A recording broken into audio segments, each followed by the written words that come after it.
प्रकृतिमा पाइने खनिज पदार्थहरू जसबाट सजिलै धातु निकाल्न सकिन्छ तिनलाई धाउ भनिन्छ। खानीबाट निकालिएका ठूला धाउका टुक्राहरूलाई सुरुमा मेसिनले साना टुक्रामा फुटाउनुपर्छ। साना टुक्राहरूलाई धुलो बनाउने यो प्रक्रियालाई पल्भराइजेसन भनिन्छ। पानीको धारा पठाएर गरिने यो विधिमा गहरौं धाउहरू तल बस्छन् भने हल्का अशुद्धिहरू पखालिएर जान्छन्। चुम्बकीय गुण भएका धाउहरूलाई छुट्याउन म्याग्नेटिक सेपरेसन विधिको प्रयोग गरिन्छ।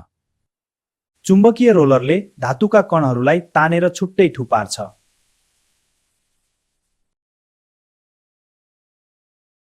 सल्फाइड धाउहरूका लागि फ्रोथ फ्लोटेसन विधि सबैभन्दा उपयोगी हुन्छ। कार्बोनेट धाउहरूलाई हावाको अनुपस्थितिमा तताउने प्रक्रियालाई क्याल्सिनेसन भनिन्छ। सल्फाइड धाउहरूलाई हावाको उपस्थितिमा तताउने प्रक्रियालाई रोस्टिङ भनिन्छ। क्याल्सिनेसन र रोस्टिङ दुवै रिभर्बरेटरी भट्टीमा गरिन्छ। अक्साइडमा बदलिएको धाउलाई कार्बनसँग तताएर धातु निकालिन्छ।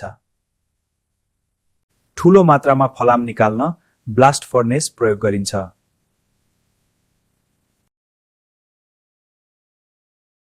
धातु निकाल्दा बाँकी रहने अशुद्धिलाई फ्लक्स प्रयोग गरी स्ल्यागको रूपमा हटाइन्छ।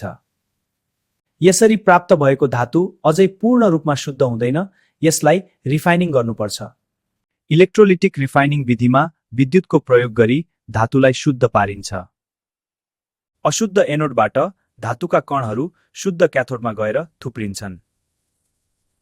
बाँकी रहेका अशुद्धिहरू एनोडको मुनि एनोड मडको रूपमा जम्मा हुन्छन्। फलाम निकाल्न हेमाटाइट धाउको प्रयोग गरी विभिन्न चरणहरू पूरा गरिन्छ।